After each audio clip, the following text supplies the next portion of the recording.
আমরা যারা ইরানের শক্তিমত্তা দেখে খুব উৎফুল্ল হই, হেজবুল্লাহর ক্ষমতা দেখে খুব আনন্দিত হই, ইয়েমেনের হুথিরা ইসরায়েলকে মেরেছে আনন্দিত হই, এগুলো খেলা, এগুলো আইওয়াশ, টোটাল আইওয়াশ। ইরানের ইতিহাসটাই হলো পিছন থেকে মুসলিমদেরকে ছুরি মেরে শেষ করে দেয়া। এটা ইরান। ইরানের কালো পাগড়ি আপনি দেখবেন, প্রেসিডেন্ট রাইসের মাথায়ও কালো পাগড়ি, এটা ইহুদিদের যে কালো টুপি আছে, ক্যাপ আছে, ওটারই নকল। এবং শিয়া মুসলিম বিশ্বের মধ্যে তারা একটা আলাদা জাতি, আলাদা জাতি। আমরা ওদেরকে খারাপ বলি না, সমালোচনা করবো না, কিন্তু তারা একটা আলাদা, সবসময় পৃথক হয়ে চলে।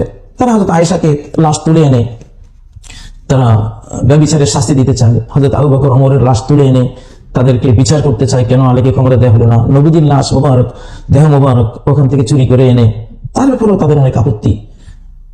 তো যাই হোক, এটা তাদেরকে ভুল শিক্ষাটা দিয়েছে এই ইহুদিরাই, জায়নিস্টরাই।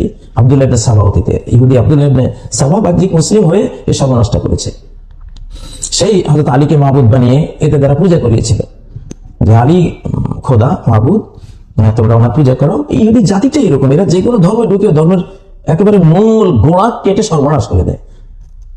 যার ফলে এদেরই একটা গ্রুপ, আজকে যারা শিয়া, এদেরই একটা গ্রুপ যখন হযরত আলীকে পূজা করা শুরু করেছিল ইরাকে, নেহাবন্দের যুদ্ধে আলী ওদেরকে পরাস্ত করে একটা গর্তে ফেলে ওদেরকে পুড়িয়ে দিয়েছিলেন লাশ।